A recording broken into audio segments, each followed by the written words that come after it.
Good morning. This is Mr. Nasty. As you can tell, I am not here. So at this point, today we're going to look at definition of congruence. As you start this video, you should have done page 1 of your handout, which is the activity. Are you ready to complete the formative? Now you went on to page 1 of your activity. Determine if they're congruent or not. In the first one, you got two conclusions. Two triangles are congruent. What that means is that the corresponding sides and corresponding angles have the same measure, which angle A and angle D are the same. Angle B and angle E, angle C and angle F. Side AB and side DE have the same measure. Side BC and EF have the same measure. Side AC and side DF have the same measure. As you did the activity, just a quick recap. Ruby and Kai Day, those two shapes are congruent, and they're congruent because if you rotate it and then slide it over, or depending on where you rotate it 180 degrees, they would be the exact same figure. As you did example 2, A, yes, they're congruent because I have a reflection over the y-axis there. B is not, because what we have here is a size change, and the size change is not a rigid motion. For number 3, are the triangles congruent? Yes, they are. You reflect it over the line. I mean, you can do different options. I did the line y equals 3.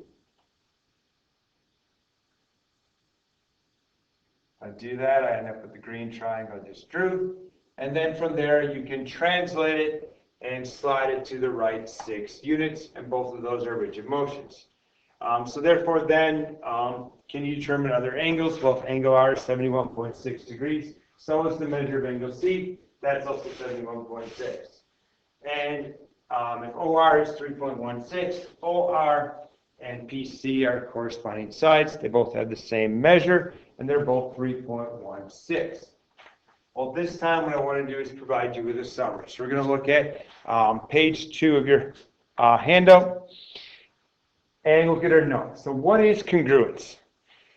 So the definition of congruence is two figures are congruent if and only if they can be obtained from the other by a sequence of rigid motions or rigid transformations. That is, there's a sequence of reflections, translations, and or rotations that exist between the two figures. Could be 1, could be 2, could be 3, could be more than that. Okay, but it just has to be some combination of those 3, using 1 or 2 or all 3. Doesn't matter. Now, if you are going to prove, if I ask you to prove figures are congruent, what I expect in your homework is that you must state which transformation occurred. And when I did the quick recap, notice I said yes, because there was a reflection. And include the details over this line, or rotated this many degrees, or translated this. Then you have to then state that that transformation is a rigid motion. And if they're not, you would then say that no, it is not a rigid motion. Okay? In our top box to the right, when it talks about corresponding parts, if triangle ABC is mapped onto triangle DEF, that means all the parts of triangle ABC are going to be mapped to the corresponding parts of triangle DEF. What that means is that, and I like to do angles first, angle A, and I like to highlight them. Angle A is going to map to angle D. And I can tell that because one thing I like to do is if ABC is going to map to DEF, I like to write them on top of each other. Whichever point is listed first, those 2 points are going to map to each other. So A would map to D. Point B is going to map to point E. And point C is going to map to point F. So therefore, angle A in my image, angle A is going to map to angle D, and that's what the arrow there means, that it's mapping to angle D. Sorry, I wrote that wrong. To angle D. Angle B is going to map to angle E, and angle C is going to map to angle F. Also, corresponding sides are segment AB, which is between, in my picture, the yellow and green, would map to segment DE. Segment BC, which is between my green and blue angle in my picture, will map to segment EF. And segment AC will map to segment DF. And the reason that this is important as to which points map to which points, so which angles map to which segments and so on, is because those are the parts that are going to be congruent. So we said if we could show it, then we've got congruent triangles. We also have congruent parts. Well, since the sequence of rigid motions maps triangle ABC onto DEF, this means that all the parts of triangle ABC are also congruent to all the corresponding parts of triangle DEF. This is what we call CPCFC. Corresponding parts of figures are congruent, which says if two figures are congruent, then the corresponding parts, their sides and angles, are also going to be congruent. So similar to what we did in the previous slide, when I map this, ABC mapped to DEF, okay? Point A mapped to D, point B mapped to E, and C mapped to F. How angle A mapped to angle D, well, that means that angle A and angle D are going to be congruent. Notice the congruent symbol that we write.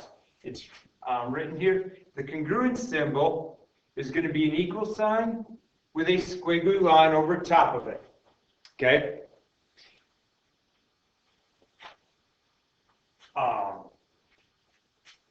Angle B mapped to angle E, which means angle B is going to be congruent to angle E. Angle C, which are the two blue points, and the two blue angles I kind of got right in my picture. Angle C will be congruent to angle F. Likewise with the sides. Segment AB mapped to segment DE. So that means segment AB would be congruent to segment DE.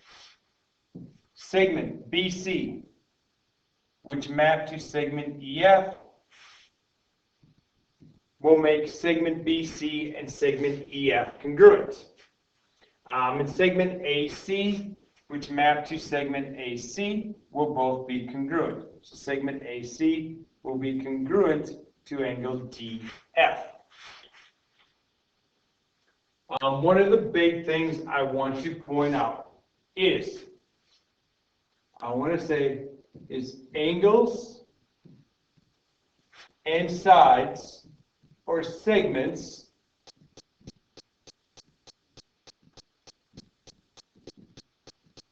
are congruent. For example, we could say angle A is congruent to angle D. Equal sign squiggly. Segment AB is congruent to segment DE. How I like to define it then is that measures are equal. The measure of angle A, and when I talk about the measure of angle A, I put an M in front of the angle symbol, is going to be equal to angle D. So whenever I'm talking about measures, I would use the equal sign. If I talk about being congruent, they would be congruent. I would use the congruent symbol. AB, when I talk about the length of AB, I don't put anything over it, I just say AB, nothing over top. That means the distance from A to B. So the distance of AB would equal the distance of DE. So that is a big thing to know, which gives you the difference between being congruent versus being equal. Okay? And that is a huge term notation thing you have to understand. Now, when segments and angles are congruent, their measures will be equal. Okay, that is part of congruence, is that they will be congruent. Their measures will have the same measure. Okay. So our rigid motions, remember, our translations. We've got our rules for translations. Talked about this before. We've got our rules for reflections and or rotations. Some of our non-rigid motions that we see are our stretches or dilation or size change. This is a review of something we talked about last class. So as we look at our notes down below, is ABCD congruent to PERK? If I go from A to P, 1, 2, 3, 4, 5, 6, 7. It appears to be a translation. I go 7 units to the right, up 2 to go from A to B. I am translating it along the vector 7, 2. If it is congruent, I can take this and transform B to E. I cloned it by the same vector.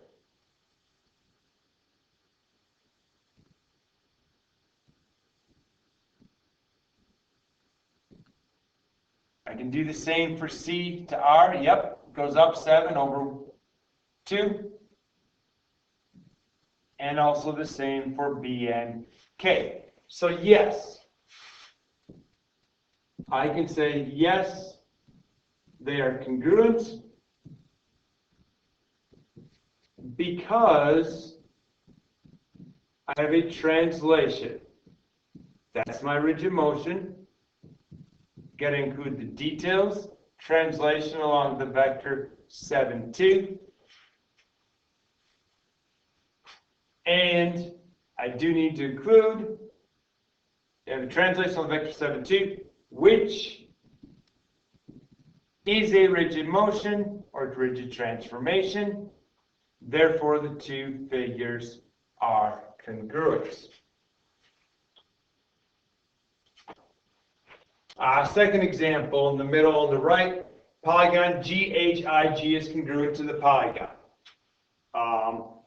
LMNO, such that LMNO is congruent to GHIG. What I like to do is take that statement. LMNO is congruent to GHIJ. I write it right above each other because that helps me to then identify which points have to correspond with which points. So in my new image, point L is going to become point G. So angle L and angle G have the same measure. Point M becomes point H.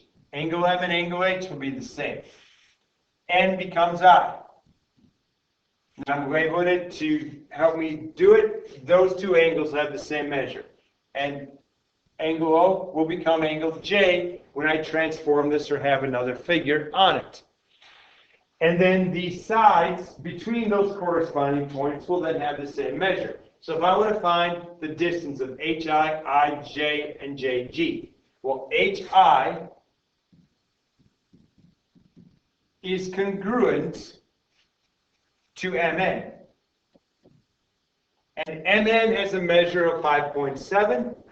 Therefore, HI will have a measure of 5.7.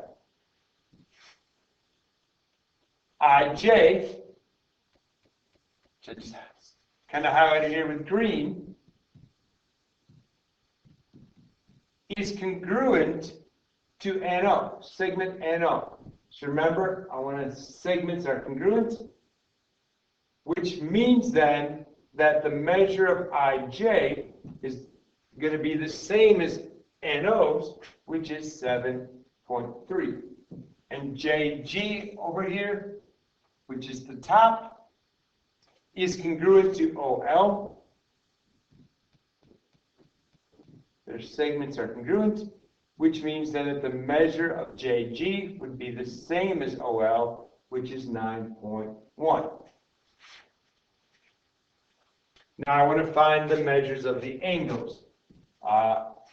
Angle G is congruent to angle L, and notice when I use the congruence sum, it's the angle G, which means then that their measures are the same. So therefore, the measure of angle G, and I'll put in M because I'm talking about the measure, is equal to 72.9 degrees, which is what the measure of angle L was. Angle H, which is the bottom right here that I just circled, angle H, based on my statement, is congruent to angle M, so therefore they have the same measure, which means the measure of angle H will equal 118.5 degrees. So there's that one. And then our third example down at the bottom. The polygon ABCD and polygon QRSTU are congruent, such that ABCDE is congruent to QRSTU. They give me three measures. I want to know what other measures I can find. Well, the corresponding sides and angles are going to be congruent. Therefore, their measures will be the same. To help me identify this, I'm going to write out ABCDE, which is the first one, and right below it, write QRSTU. Without a picture, I can help to determine which one it is. And then I kind of can then go, right, the ones right above it. A and Q correspond. BR corresponds. CS corresponds. D and T correspond. And I highlighted them in yellow, green, blue, and purple. And then E and U, I don't have another highlighter to do, but those two which aren't highlighted would then correspond as well. So then I can use this to do this. So ST, which is the blue and the purple, corresponds to CD. So therefore, what that tells me that if ST, I know that ST is congruent, segment ST is congruent to segment CD, therefore CD is going to have a measure as well of 9.3 centimeters. If I know the measure of angle D equals 71 degrees. D is my highlighted in purple. Well, that tells me that angle D is congruent to angle T, because they're right above each other here, which means then that they have the same measure. So if angle D is 71 degrees, then the measure of angle T is going to equal 71 degrees. And AE, and notice that it's written as just AE with nothing above. That means the measure is 6.2. Well, AE, which is yellow and the blank one, would correspond to QU, which is yellow and blank in the other one. So therefore, segment AE is congruent to segment QU. So their measures would be the same. So if AE is a measure of 6.2, QU would have a measure of 6.2 centimeters as well. Notice as I wrote the notation, segments and angles are congruent, which is the top row, and the bottom row, their measures are equal. And I wrote it a little different. For angles, I got to put the M in front of it. When I talk about segments, I don't put the segment notation on top of the letters. I just leave it as CD and QU. So that's our summary here for today. What you can do is you can go ahead and try to check your understanding here on your own. You can, when you are done, you can go up to the board and check the answer key up on the board to see if you are doing it correctly.